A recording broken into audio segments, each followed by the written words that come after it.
Bom dia a todos, mais uma vez bem-vindos às reuniões clínicas da Medicina Esportiva Unifesp. Eu sou o Dr. Paulo Roberto Zeles, em nome aqui dos nossos coordenadores, nossos chefes aqui da disciplina de Medicina Esportiva, professor Alberto Pocchini, professor Beno, professor Andreoli. Duas boas-vindas aqui a Karen, ex-residente nossa, especialista em Medicina Esportiva, foi residente aqui, uma brilhante residente, por sinal. Hoje nós temos o prazer dela voltar aqui para dar uma aula, falar de um tema que não é tão comum, e eu sei que ela estuda bastante, fala com muita paixão, então ninguém melhor que ela para abordar esse assunto. Karen, muito bem-vinda. Obrigada, Paulo, muito obrigada. Bom, eu sou então Karen Pachon, eu sou ex-residente do SET da Medicina Esportiva, né, do antigo SET da Medicina Esportiva. Eu sou especialista em Medicina do Esporte também pela Sociedade Brasileira de Medicina do Exercício do Esporte, e tenho uma área de atuação bem voltada para pessoas comuns, esportistas e pessoas que querem mudar hábitos e estilos de vida. E a medicina do esporte foi uma porta de entrada bem importante aí nesse processo, com todos nessa minha área de atuação. Eu acabei me desenvolvendo bastante na área de neurociências e mudanças de hábitos e comportamento humano, e hoje tenho trabalhado bastante com os determinantes aí epigenéticos na mudança de estilo de vida das pessoas. O exercício e o esporte é um forte determinante, por isso que nós estamos aqui hoje. Vamos lá então, Paulo? Fique à vontade, quiser compartilhar a sua tela. Esse barulho de passarinho de fundo é natural, né? Para matar a gente ainda mais de inveja, né? Ah, mas não tem só passarinho, não. Olha, acho que já foram talvez umas 60 aulas. Ninguém tinha um fundo desse com barulho de passarinho, viu? Parabéns, É realmente mesmo? tá dando inveja. Vamos lá, fica à vontade. Eu liberei aqui, você pode compartilhar quando quiser. Vem cá, é normal, assim, ninguém mostrar a carinha? O Posso pessoal conversar com as normalmente pessoas é meio tímido mesmo, eles não mostram, no final a todo gente mundo abre para as perguntas. off aí? Você prefere que Tá faça uma bom, pergunta no espero final que ou a gente pode ir interrompendo e fazendo pergunta? pode interromper, não tem problema, tá? Se alguém quiser, fica super à vontade. Eu acho horrível também quando fica monólogo, por isso que eu deixo sempre minha câmera É, aberta, né? A gente dá aula sem ninguém, nenhuma pessoa, mas enfim, o pessoal é mais tímido. Quem quiser, você tá enfim, depois normal abrir a aí. câmera e perguntar, fiquem à vontade. É isso aí, gente, fica à vontade para estar participando, ok? Vou colocar aqui, vou compartilhar a minha tela com a apresentação que eu trouxe aqui para vocês. Bom, acho que tá ok, né, aqui na apresentação, Perfeito, certo, estamos Paulo? vendo bem, excelente. Então tá bom. Bom, vamos lá, o tema de hoje é implicações práticas e atuais da epigenética. E, Paulo, eu quero só trazer que eu falei sobre implicações, e é sobre isso que eu quero dizer hoje, sobre algumas rixas, sobre um enredo que está acontecendo dentro da ciência, muito importante para ser trazido aqui hoje, quando eu falo de implicações, tá? E trazer isso para a prática e bastante para o cenário atual que estamos vivendo, certo? Bom, eu começo só trazendo um pouquinho de contexto, né, de uma forma rápida, mas eu quero contextualizar um pouquinho o que tem acontecido. A gente estudou na escola a questão de Mendel, né, e realmente ele foi uma abertura bem grande para tudo que a gente tem hoje em relação à ciência. E a gente tem aqui desde 1866, quando ele publicou os caderninhos dele lá, Paulo, sobre a hereditariedade, né, e o que depois se entendeu como genes, e em 1915 foi definido os cromossomos em si, propriamente ditos. Em 1941, isso saiu do cromossomo, do macro, e aí chegou-se na genética molecular, entendendo um pouco mais sobre a síntese proteica propriamente dita. E em 1953, a gente teve aí a grande descoberta do DNA. 10 anos depois, foi destrinchado aí o código genético. Quando chegou em 1965, as dúvidas já eram imensas sobre o que esse código genético realmente ia significar na nossa vida e na nossa ciência. as dúvidas explodiram aí, eu vou mostrar para vocês o que realmente foi descoberto para ter tanta dúvida. Em 1970, trabalhou-se bastante com o DNA recombinante, e aí veio a engenharia genética mudando bastante muitas questões aí nas doenças, na própria agricultura e tudo mais. Só que aí, no ano 2000, foi muito bonito a hora que eu estava lendo toda essa discussão deles. No ano 2000, eles fizeram uma publicação, fizeram tipo um congresso sobre os 100 anos de Mendel, né? Sobre toda a discussão da hereditariedade. E aí, nos anos 2000, vários especialistas, inclusive esse cara, né, que ele é, assim, uma das pessoas mais... eu posso dizer que ele virou... ele juntou, né, a era de Mendel com a nossa era moderna, né, de genética. O François Jacob, ele trouxe, assim, a compreensão sobre o controle de todos os genes a partir da transcrição, né, do controle das transcrições aí a nível molecular. Então, ele mesmo falou nesse congresso que eles não tinham, que as dúvidas eram enormes, a noção de gênero era extremamente ameaçada, mas ele achava melhor continuar, porque não dava para ficar parado, né? Então foi bem pesado, assim, foi um século muito interessante, né, em relação à ciência. E o que é que isso tem chegado para nós hoje? Aí eu vou mostrar para vocês essas descobertas e sobre o que eu estou falando. Entendeu-se, assim, e realmente a gente não consegue sair disso daqui por enquanto, que 98,5%, cerca de 98% do nosso gene, ele não é traduzido em proteínas. E que a gente encontrou muito poucos genes para as 100 mil proteínas que a gente imaginava que a gente teria. Que a gente imaginava que iria codificar essas proteínas. Então, a gente tem cerca de 20 a 25 mil genes para todas essas proteínas que a gente tem. A nossa complexidade é muito maior e o número de genes não é compatível com essa complexidade. Eles questionam, por exemplo, Paulo, que se nós encontramos, depois de todos os estudos, cerca de 20 a 25 mil genes, aí eles foram procurar os genes em outras espécies. Aí eles viram que, por exemplo, as moscas, aquela mosca das frutas, tem 15 mil genes. As drosófilas. Isso, exatamente.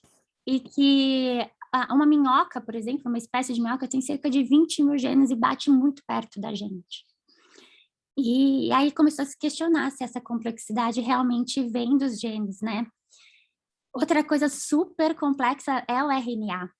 O RNA mensageiro, que não é definido como gene, e ele é absolutamente determinante, o trabalho dele é absolutamente determinante no que vai ser expresso ou não, no que vai ser realmente no comportamento celular.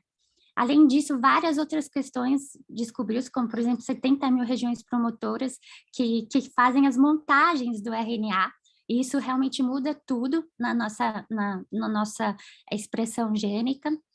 E esses 400 mil intensificadores, que são regiões antes do código propriamente dito, mas que muda a forma como ele é lido. Enfim, as dúvidas começaram a explodir em relação a o quão abrangente é toda essa parte molecular e o que realmente é gene. Se, por exemplo, o RNA mensageiro não é considerado gene, mas é absolutamente codificante, né? Então, as discussões são enormes em relação a tudo isso. Eu vou deixar aqui em cima, no comecinho da nossa aula, essa polêmica, para eu resgatar isso daqui a pouco. E vou trazer um pouquinho sobre a epigenética em si. A grande discussão, então, é se nós realmente estamos mudando, estamos numa transição de uma era, Paulo, sobre o determinismo genético, né? Que no século passado era algo assim, como se fosse explicar a origem da vida e tudo o que acontece, e a gente chegou hoje numa humildade muito grande em relação a tudo isso, porque a gente está longe de realmente entender todas toda essa complexidade e a gente se questiona muito sobre esse determinismo genético como vinha sido trazido, né, no último século. Bom, o Conrad é um dos caras assim mais famosos dentro da epigenética, porque ele meio que abriu as portas da epigenética, e aí foi muito interessante porque ele era um cara super darwinista, e se a gente traz aqui o darwinismo, ele era muito categórico no determinismo genético. E isso é muito importante da gente entender, porque isso traz o que está acontecendo no mundo hoje. Quando a gente olha para o determinismo genético, da forma como Darwin trazia, tipo, o mais forte vai sobreviver, e esse mais forte é definido muito geneticamente, o Conrad ele foi lá fazer vários estudos meio que para provar o determinismo genético, e o que ele entendeu foi outra coisa. E aí ele que abriu esse conceito de epigenética, que tinha alguma coisa acima da genética.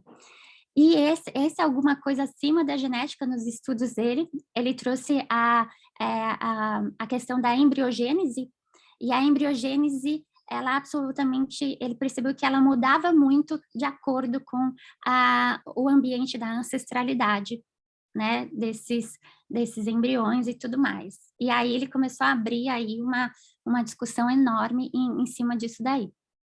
Bom, daí em diante, vários foram os estudos, e a gente conseguiu entrar nessa nova parte, que é a epigenética em si, falando sobre o conjunto de modificações que vão lá afetar o gene, mas ele não muda a sequência de DNA. E tudo que pode estar fazendo, o que afeta esse gene pode ser fator externo, e esses fatores externos que afetam esse gene são, inclusive, transmitidos de geração para geração. Essa era o cenário, assim, dos conceitos. Aí a gente entra aqui até para quem não tem familiaridade com a epigenética em si, esses são os 3 mecanismos mais importantes, né? Se você pegar aqui exercício, dieta, estresse, drogas, toxinas, cigarro, são esses fatores externos que modificam toda essa nossa expressão gênica. E como isso acontece, são esses 3 fatores. A metilação de DNA, que eu vou estar explicando aqui com uma fotinha mais clara, mas basicamente você tem uma citosina que vai ser incorporado um radical metil nela, e isso muda completamente o resultado da transcrição daquela sequência de bases nitrogenadas. As alterações na configuração das histonas, que é a forma como o nosso DNA ele é dobradinho, né? Ele é todo dobradinho graças às nossas proteínas histonas, e aí esses fatores externos, eles mudam a forma como o nosso DNA está dobrado. Às vezes ele está assim, aí quando eu vou lá e faço exercício, principalmente exercício, vocês vão ver, ele é uma das coisas que mais muda a forma como o nosso DNA tá dobrado, e isso expõe outras partes do DNA para serem transcritas. E outra coisa super importante, como um mecanismo epigenético, é a interação com o RNA mensageiro e microRNAs, tá? O RNA mensageiro, ele é o que vai levar, assim, vai definir o comportamento daquela célula, e o comportamento da célula eu trago para vocês como as proteínas que vão ser realmente traduzidas e ativadas ali, e aquilo vai mudar o comportamento daquela célula, ou os microRNAs mensageiros, eles são silenciadores de genes. Então, vários genes, por exemplo, tumorais, são silenciados com a produção desses microRNAs. Bom, só para contextualizar isso, no que iniciou todo esse estudo, que foi na parte de doenças, né? Só dando exemplos, todas essas metilações foram encontradas e definidas na fisiopatologia dessas doenças, tá? Então, a gente tem aqui essas metilações na doença de Alzheimer, na doença de Huntington, que a parte de álcool, né, as desordens associadas ao uso de álcool são inúmeras, a parte de esclerose lateral amiotrófica, doença de Parkinson, que são doenças que antes, Paulo, a gente carregava um determinismo genético grande em relação a essas doenças. A gente realmente olhava um pai, uma mãe, um avô que tinha uma doença de Alzheimer, ela e tudo mais, e a gente falava, poxa, né, essa criança que vai nascer carrega todo esse peso. E na verdade, hoje, imagina o quanto isso não muda a nossa ciência, entender que aquele gene que estava relacionado com aquela doença não necessariamente vai determinar essa pessoa e essas gerações de acordo com o ambiente que essa pessoa se coloca e o estilo de vida dela. Então, isso tem feito assim um rebuliço muito grande em várias questões que eram muito determinadas e que hoje a gente começa a perceber o quanto é discutível tudo isso. Bom, eu quero trazer na prática sobre o que se fala em relação ao ambiente. E essas são as coisas, assim, são vários estudos, mas eu trouxe, assim, um resumo da maioria desses estudos, eu citei um, mas tem vários, e esse é o que se repete em vários e vários estudos. Essas são condições indutoras de metilações associadas a doenças, tá? Associadas à inflamação. A dieta rica em gordura, todos esses derivados de plásticos, BPPA, DHP, DBP, os pesticidas, os inseticidas, a dioxina, por exemplo, que é um subproduto indesejado, né, da síntese de herbicidas, desinfetantes, enfim. Os xenoestrógenos é uma coisa super, super complicada quando a gente fala principalmente em alimentação, Paulo, porque por exemplo, a reação entre esse gás cloro, né, e os hidrocarbonetos de petróleo vai ter um aditivo, esse produto dessa reação, ele vai estar adicionado a alimentos, por exemplo, a cosméticos e tudo mais, e ele esse produto é lido no nosso corpo como um hormônio, um estrogênio. Ele vai ser interpretado como um estrogênio. E isso acaba alterando completamente o comportamento ali de uma célula que encarou aquilo como um estrogênio. Enfim, são várias questões que são super polêmicas, por isso vem toda essa onda aí de produtos químicos mais naturais, alimentação, a questão de agrotóxicos. A discussão é grande, porque a gente hoje já consegue entender na genética molecular que o efeito ele é real, e principalmente no desenvolvimento de doenças. Aí, só para finalizar a parte de doenças, obesidade é uma das coisas que a gente mais estuda em relação a interferência, né, epigenética, principalmente na linha germinativa de espermatozoides e óvulos, que vai sendo transmitido toda essa hereditariedade de obesidade. Várias doenças metabólicas associadas como o diabetes também.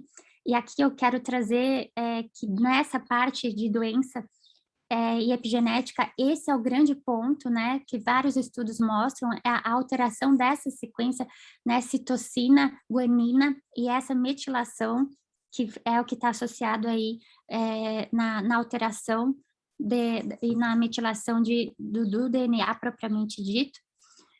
E aqui eu vou entrar na parte de exercício, que a gente começa até aí tentar entender o exercício como uma linha contrária, né? Se eu trouxe todos esses problemas em relação à alimentação, agrotóxicos, cosméticos, em relação a plásticos e toda essa parte da indústria química que está afetando a nossa saúde de uma forma muito prejudicial, eu trago aqui do outro lado o exercício e o esporte afetando isso de uma forma benéfica. E por que isso é tão promissor e de onde vem tantos estudos, Então, realmente, entendeu-se que o exercício ele regula a metilação do DNA, né, e a acetilação das histonas, só que aqui se estudou numa região muito importante, que é o hipocampo. E o hipocampo, ele está relacionado à memória.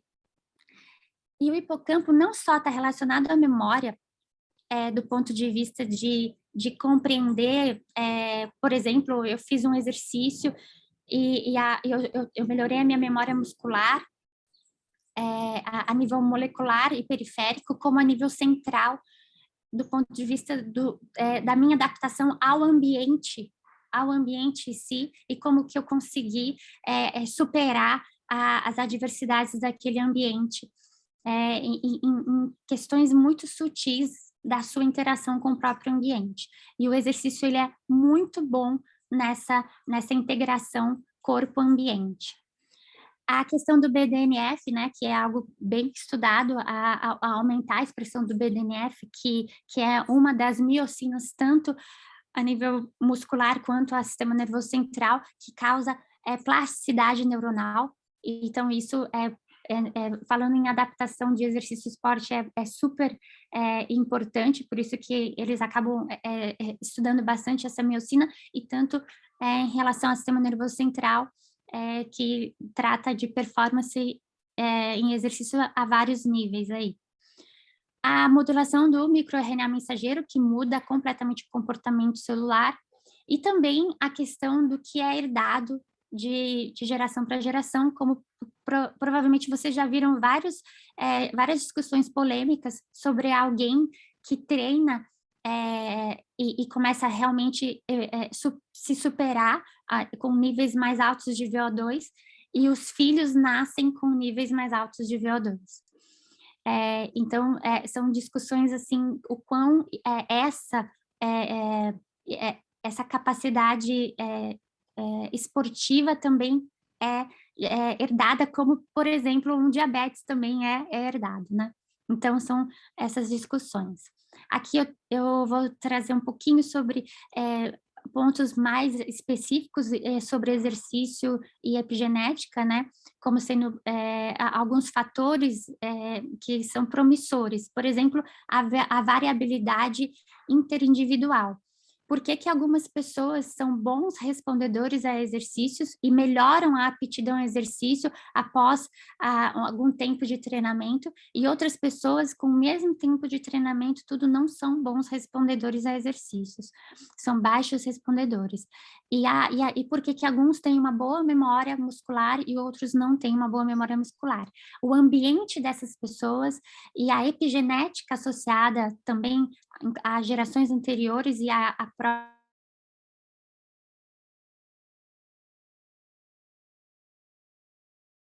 em relação ao exercício, nesses trabalhos que eu acompanhei. Você está me ouvindo bem aí, Paulo? Estou ouvindo bem, deu uma falhadinha aqui, não sei se foi aqui ou se foi a internet, mas tá bem. Aqui apareceu que estava um pouquinho instável, mas vamos lá, me avisa, tá bom? Tá bem, então voltou, tá ótimo. Os genes mais importantes aí estudados no exercício são relacionados a essas 3 vias, a via do PGC1-alfa, do PDK4 e do PPAR-gama. Essas 3 vias, assim, são muito determinantes na performance e várias questões moleculares e até macro moleculares em relação ao exercício. Eles trazem, por exemplo, que sessões agudas fazem hipometilações de genes seguidos de aumento concomitante de nível de RNA mensageiro. Eu quero trazer um conceito para, caso alguém não tenha entrado em contato com isso antes, mas sempre que existe uma hipometilação de genes, que é o que mais acontece no exercício, Paulo, aumenta a expressão gênica daquela sequência. E quando tem uma hipermetilação, aquele gene, ele diminui a expressão dele. E aí, só uma sessão aguda, por exemplo, já aumenta a hipermetilação, já faz hipometilação, aumentando a expressão gênica dessas vias que eu citei. E aí eles têm alguns estudos específicos nessa situação, por exemplo, que são, por exemplo, 3 horas após o exercício, existem esses promotores que eles são remetilados, aquilo que foi hipometilado, 3 horas depois eles são remetilados. Ou seja, existe uma dinâmica da epigenética. Isso não existe algo que é permanente, mas existe algo principalmente relacionado ao exercício que é dinâmico.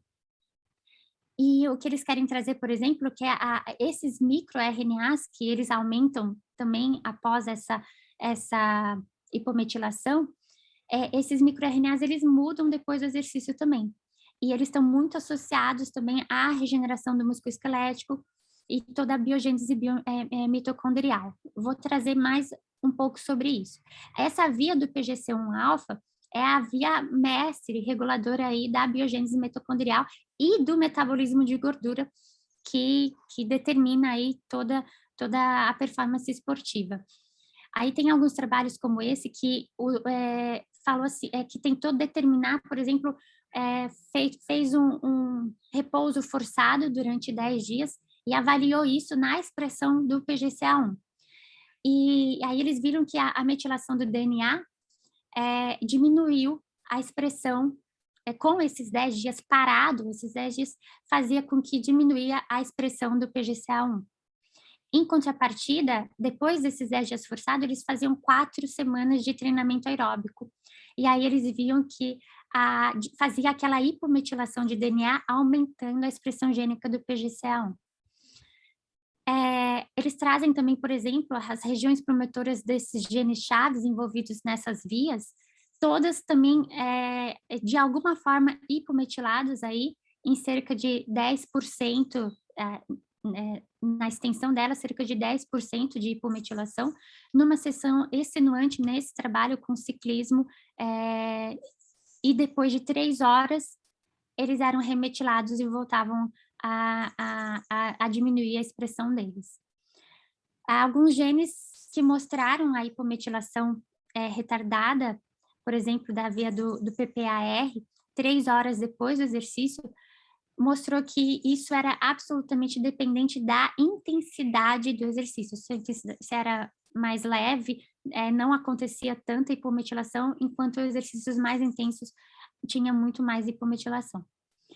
Bom, esses trabalhos mostravam, por exemplo, que existiam alterações na expressão dessas vias, que aumentava a expressão dessas vias durante aquela sessão aguda, e que aquilo não perdurava depois de 3 horas. Mas outros trabalhos mostravam que apesar da sessão aguda, isso se perdurava, essa metilação, o aumento da expressão do PGCA1 alfa, ele se perdurava depois de 3 horas. Acho que tem um trabalho aqui que fala melhor sobre isso.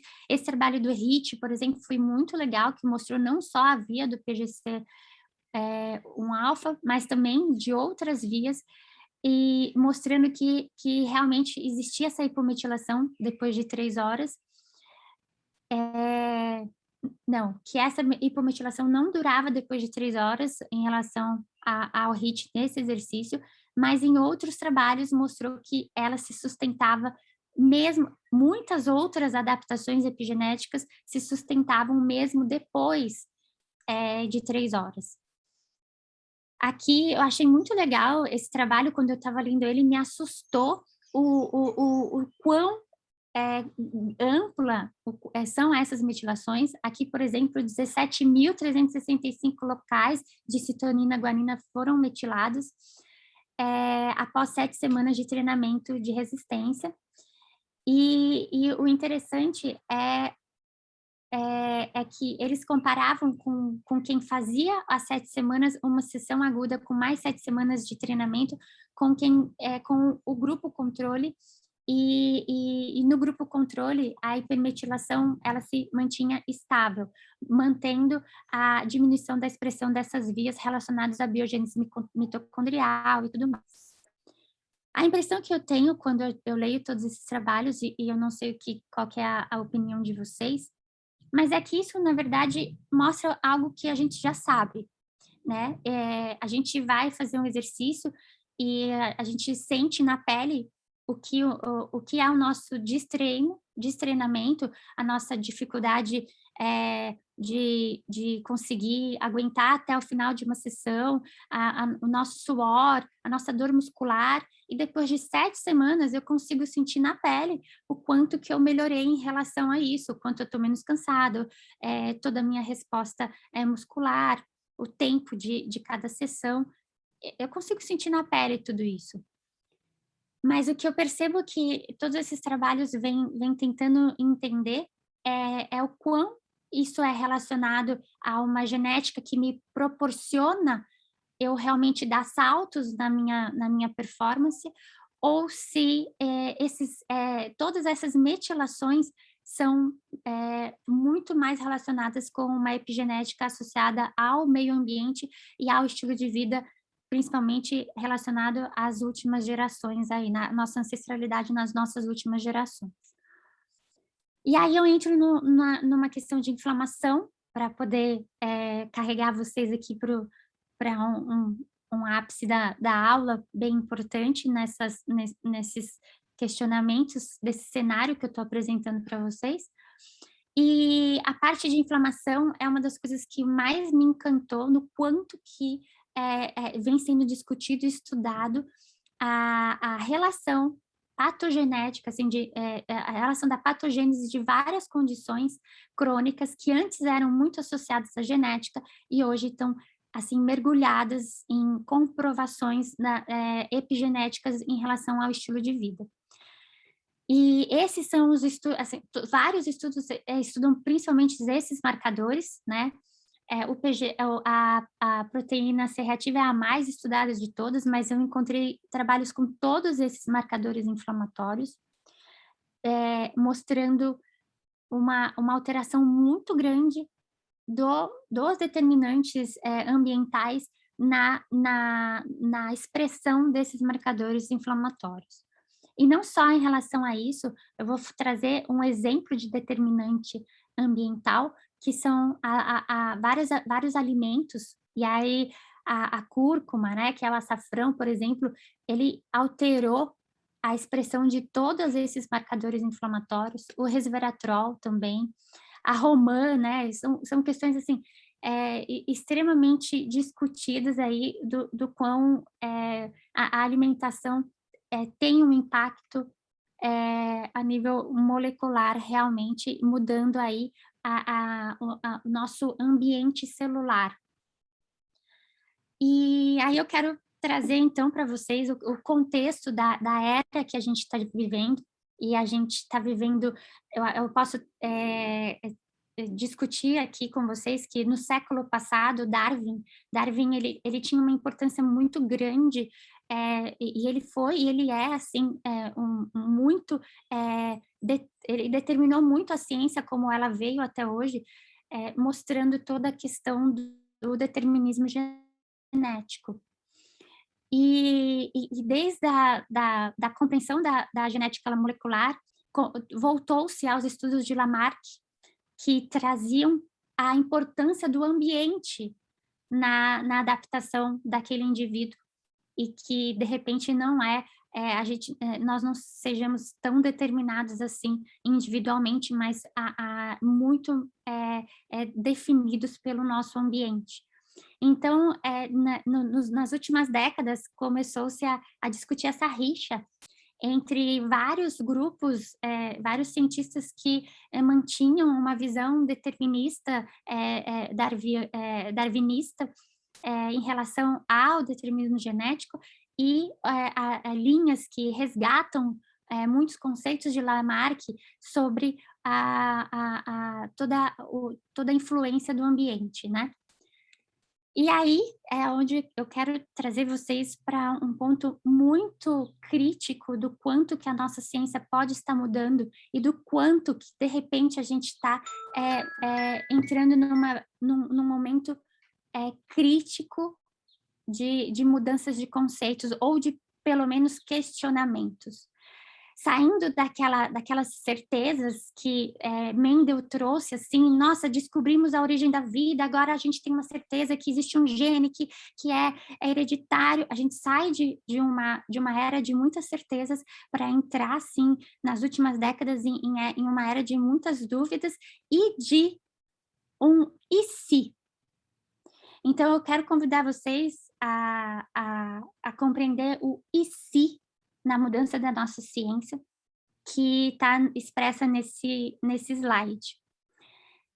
Vocês conseguem ver o meu mouse aqui? Ótimo. Sim, dá para ver bem. A grande questão é o seguinte: nós sempre acreditamos que, graças a toda uma coordenação de sequenciamento genético intranuclear. Esse sequenciamento genético ele era lido e ele mudava o comportamento dessa célula. E essa célula, ela se determinava de acordo com o que estava escondido aqui e muito bem descrito, né? Como se fosse um mapa. E hoje se questiona, será que a inteligência mesmo da nossa célula, será que todo o que determina realmente o comportamento dessa célula está realmente ali dentro, muito bem já previamente escrito? Ou será que a inteligência dessa célula, ela está em outro lugar? E o outro lugar que hoje se questiona é nessa membrana celular. Será que não é essa membrana celular que, através da interpretação desse ambiente, ela deixa entrar ou não o que ela for preparada para deixar entrar, e ela muda a forma como essa célula se comporta, imprimindo nesse núcleo uma receita de como reagir a esse ambiente? Então, algumas discussões estão sendo colocadas muito em xeque aqui sobre o que realmente o grande centro aí de todo o comportamento celular. Nós temos proteínas de membrana que elas vão acontecendo de acordo com a vida daquela célula. Ela vai sendo carregada de proteínas de membrana que vão determinando o que ela vai deixar entrar dentro dessa célula ou não. Então, eu vou dar um exemplo para vocês. Se isso daqui, por exemplo, for uma molécula de cortisol, e essa membrana for extremamente trabalhada para ler essa molécula de cortisol e realmente deixar e sinalizar tudo isso que está aqui. Essa célula só vai ler o cortisol se essa membrana estiver preparada para ler esse estresse. Se ela não estiver preparada, ela não vai ler não só o cortisol, mas várias outras coisas que estão passando por aqui. E essa célula só vai ser sinalizada se ela tiver essa membrana preparada ou não para isso. E aí isso vai ser, isso vai mudar o citoplasma e vai mudar toda a forma do comportamento celular. Esse daqui é um slide assim, de uma das aulas do Dr. Bruce, que é um dos caras que vem defendendo isso de uma forma muito polêmica. E ele traz que a membrana celular, ele é tipo um interruptor. Então, aqui eu tenho um ambiente e eu posso ligar ou não a minha célula para responder a esse ambiente. Aqui dentro, a produção de proteínas, ela vai ser dependente do que eu deixar entrar de sinalização do ambiente aqui dentro. E aí ele fala que a conformação dessa membrana depende muito da percepção dessa membrana, do que essa membrana percebe desse ambiente e o que ela realmente deixa entrar. Então, eu vou trazer aqui um exemplo prático sobre tudo isso que eu estou querendo dizer. Você está conseguindo me acompanhar, Paulo? Será que o pessoal está acompanhando? Sim, fantástico, né? São conceitos, eu achei que eu nunca mais fosse ouvir falar de Lamarck na vida, né? Que é muito mais sedutor quando você estuda a teoria de Lamarck do que de Darwin. Parece, né, realmente Olha, que tem uma lógica. Eu lembro quando eu era criança, eu sempre gostei de biologia e você acha que é meio decepcionante, né, quando você descobre que Darwin, teoricamente, estava certo, né? E a gente, com a epigenética, você começa a ver que não, eu acho que é uma forma da gente compreender muitas coisas que nós sabíamos, mas que talvez não tivessem claras, né, não tivessem bem demonstradas. Eu acho fantástico, é o que a gente vê na prática, né? Acho que no exato. começo a gente via muito o lado negativo, então você via os fatores de risco, né? Então era o cigarro, era o álcool, era o estilo de vida, mas você não conseguia entender muito, né? Parecia que o DNA era uma coisa meio estática, né? Você nasceu com É, aquela predisposição. Eu tenho pacientes que falam assim: ai, doutor, eu tenho dor nas costas aqui, mas é que minha mãe tinha, meu avô tem. Aí eu olho e falo assim: mas será que sua mãe e seu avô também eram sedentários, obesos e não faziam? Né? Então, eu acho que exato, fantástico. exato, gente, Epigenética exato. consegue explicar Sempre muita foi uma coisa, né? pergunta. Sempre foi uma pergunta. Bom, uma coisa muito legal, só para poder ir caminhando aqui para o final. Ô, Paulo, eu vou pedir 1 minuto só para eu. Sem dúvida, fica à vontade. Pode usar seu 1 minuto aí. Não, vou finalizar aqui. Olha só, vocês estão vendo essa barata? Eu achei que era isso que você ia matar aí, que era um acidente, que Para você estava com uma muitas barata na pessoas, sua casa. ou eu aqui, se essa barata aparecesse, por exemplo, para muitas pessoas, olhar para isso é arrepiante. E aí você olha para isso e imagina uma pessoa que tem medo de barata, olhar para essa barata em qualquer lugar. O que vai acontecer com o ambiente celular dessa pessoa, né? Tipo, vai ser inundado de toda uma resposta de estresse muito grande. Só de olhar para essa barata. O meu comportamento, eu olho para essa barata. A minha crença sobre o medo dessa barata vai me inundar de estresse e a minha membrana vai ficar susceptível à leitura de diversos receptores aí de estresse. Agora, olha isso daqui. Ah, tá. Guti, guti, guti, guti, guti, guti, guti. Ah, tá. Esse vídeo é agoniante para muita gente, mas eu quero trazer como exemplo. Pode que o comportamento ele pode ser absolutamente diferente para a mesma coisa e essa pessoa não está inundada de estresse, ela está brincando ali com a barata e o comportamento dela mudou absolutamente, a leitura da membrana celular dela mudou absolutamente. Bom, agora eu vou entrar aqui num aspecto bem prático do que eu falo que é o que eu mais trabalho hoje, que é com esse sistema interoceptivo. E eu vou pedir aqui Bom. Hoje, o que a gente percebe é que um dos caminhos mais importantes para trazer isso está sendo muito discutido, tá bom? Isso está sendo, assim, super discutido, é uma linha que eu acreditei e eu acabei seguindo como médica, e a prática disso é assustadora. Mas isso muda, por exemplo, o desfecho muito grande de doenças genéticas. Por que eu falo isso? Porque uma pessoa, por exemplo, que na família tinha um diabetes tipo 2, a partir de trabalhos de desenvolvimentos como esse, do sistema interoceptivo, você pode conduzir ela para ter mudanças nos marcadores inflamatórios, nos marcadores dos exames, e os principais exames aí envolvidos nisso tudo são, por exemplo, colesterol, glicemia de jejum e basicamente a proteína C reativa. São os 3 que eles mais se envolvem nessas discussões. E o que eu quero dizer aqui nesse trabalho é que o sistema interoceptivo é uma das linhas que a gente mais trabalha, na intenção de melhorar a expressão dessa membrana celular. Porque a partir do momento em que eu começo a trabalhar melhor o meu sistema nervoso autonômico, eu começo a ter um equilíbrio melhor no que vai ser ou não determinado como ambiente para essa célula.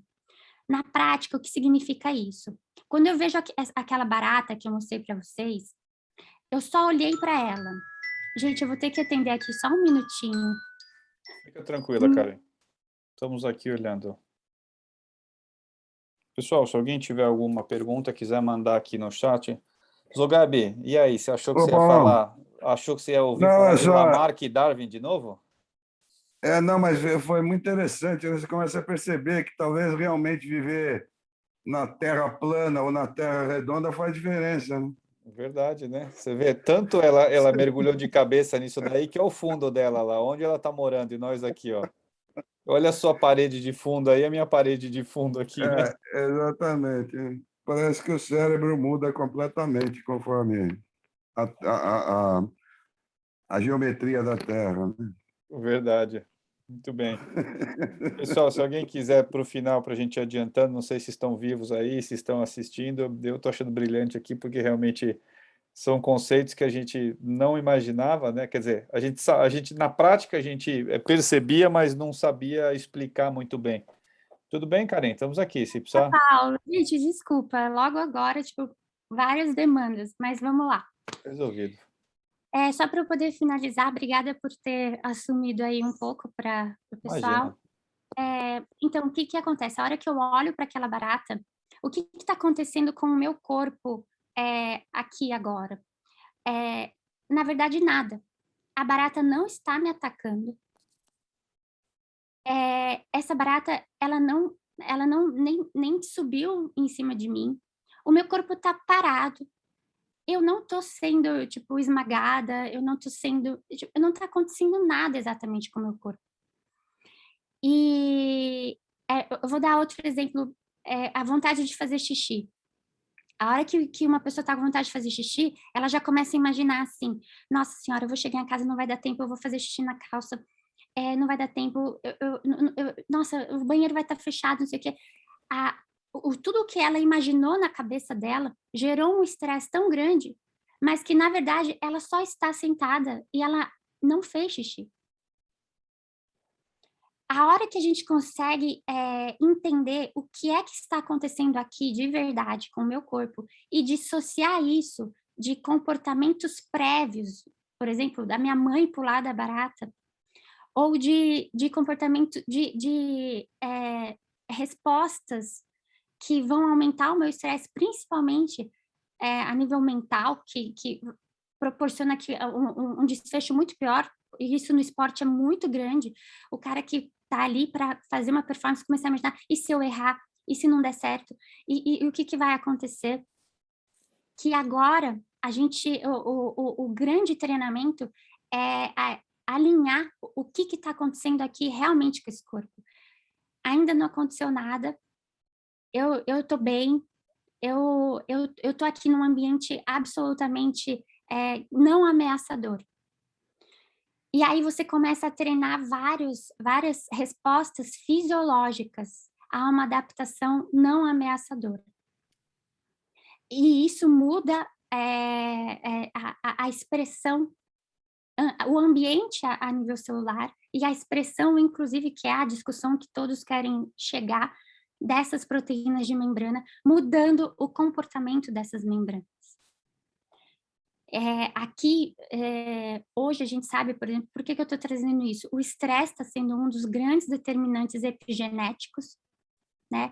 E a partir do treinamento interoceptivo, que é um treinamento muito voltado à compreensão das próprias respostas fisiológicas, independente do que você imagine, mas só realmente de acordo com o seu ambiente no momento, é uma das coisas que está mudando. A gente vê mudança na expressão de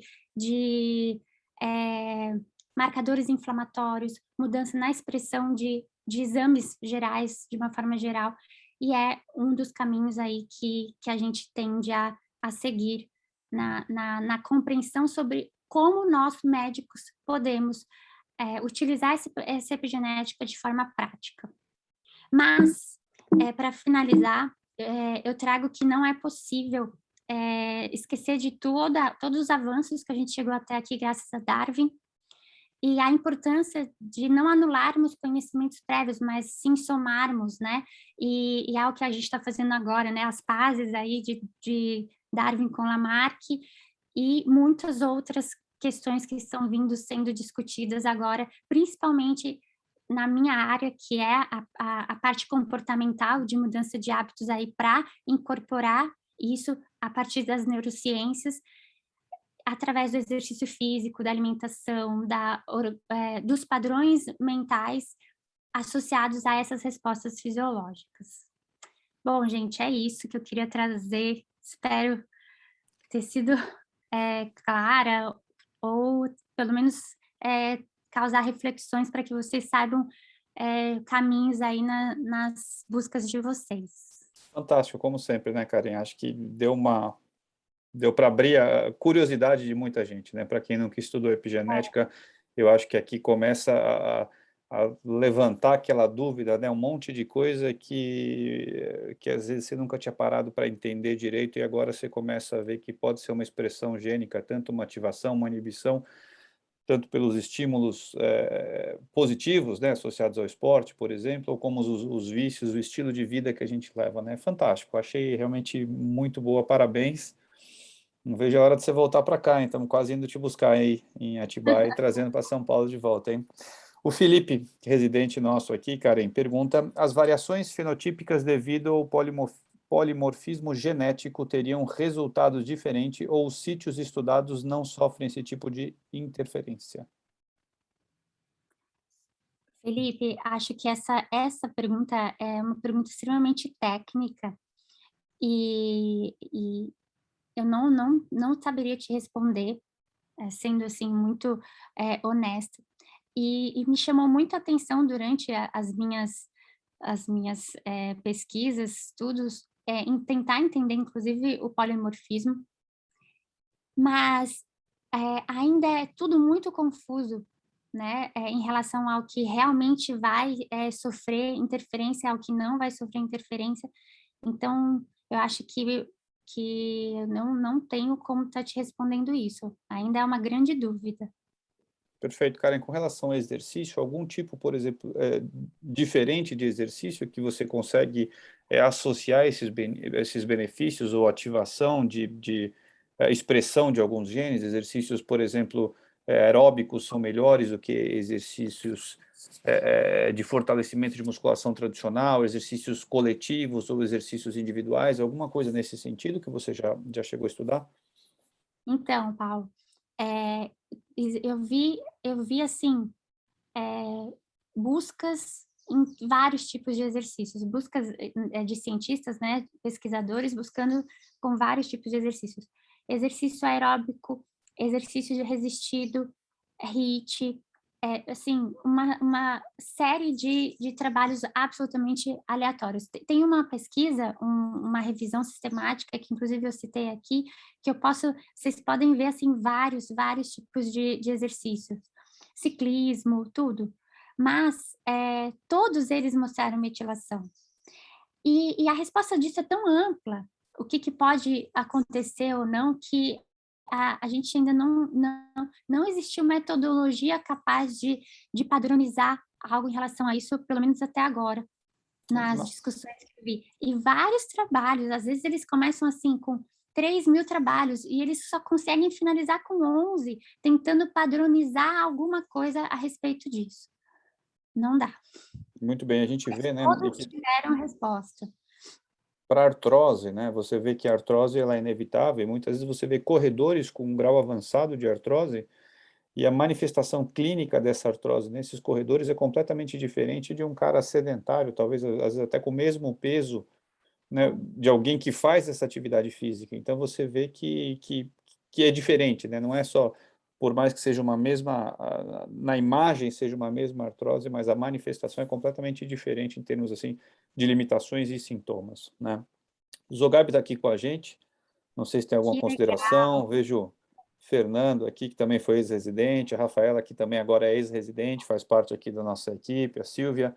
Se alguém tiver mais alguma pergunta, fiquem à vontade, se quiserem abrir também a câmera, o nosso palestrante já falou que prefere olhar para vocês, mas enfim. eu acho muito mais gostoso, né, olhar. E eu acho que foi a primeira reunião que eu estou participando que ninguém abriu a câmera. Eles já ficaram, já o pessoal já ficou Ai, meio que acostumado. Olha lá quem está saudade lá. de Olha lá. você. Oi, Gente, tudo tudo bom, Karen? bem? Faz Tudo tempo, bem? hein? Faz tempo. Faz tempo. Obrigada, Natália. E Aí, parabéns pela aula aí, cara. obrigada, Paulo. Obrigada, viu? Fico feliz. Fico Bom, feliz Karen, de temos aqui que fazer mais coisa. O Murilo, nosso residente ali também, você está vendo a cara prazer, dele. Murilo. É da Acho que vamos ter que fazer uma Rafaela ali, ó, agora que faz parte da equipe, Ai, deixou de ser sim, residente, Rafa. agora também é do nosso staff ali também. Talvez uma das residentes mais... Todos treinam, né? Mas ela está ali no top 5, eu acho, ali Mais de esportistas, atletas. atletas. Muito bem, pessoal. Eu acho que assim, se não temos dúvidas, acho que para ter dúvida a gente tem que até às vezes ter um pouquinho de conhecimento no assunto e eu reconheço que a maioria aqui não tem, como eu também não tenho, então às vezes até para ter dúvida, mas achei extremamente interessante, como eu te falei, os conceitos de Darwin, Lamarck, eu achava fantástico quando era criança, né? O clássico exemplo da girafa, né? Que vai crescer no pescoço. Eu achei que eu nunca mais realmente ia estudar isso, talvez com meus filhos em algum momento, mas eu vi que mudou e é muito legal entender dessa forma. Parabéns Que mais uma vez pela aula, viu, Karen? Você é sempre bem-vinda aqui, você é da casa. obrigada. Quando quiser participar mais ativamente, está sempre convidada, sempre bem-vinda, viu? Tá ótimo, gente. Um abração, viu? Prazerzão para estar aqui com vocês. Tchau, tchau. Bom dia para todos. Tchau. Na Tchau, semana Rafa. que vem, Felipe. todos convidados, nossa reunião clínica, nós vamos falar um pouquinho sobre atendimento de urgência no mal súbito no esporte. Nós vamos ter aqui o Dr. Carlos Eide, se vocês conhecem esse sobrenome, ele mesmo, pai do nosso querido Ricardo Eide, que também é médico, também está muito presente aí na medicina esportiva, vai falar um pouquinho para a gente sobre esse atendimento de urgência no mal súbito, todos convidados. Então, vejo vocês na próxima terça-feira, às 11 da manhã. Karen, um beijão, muito obrigado, fantástica aula. Boa semana a todos, pessoal. Valeu.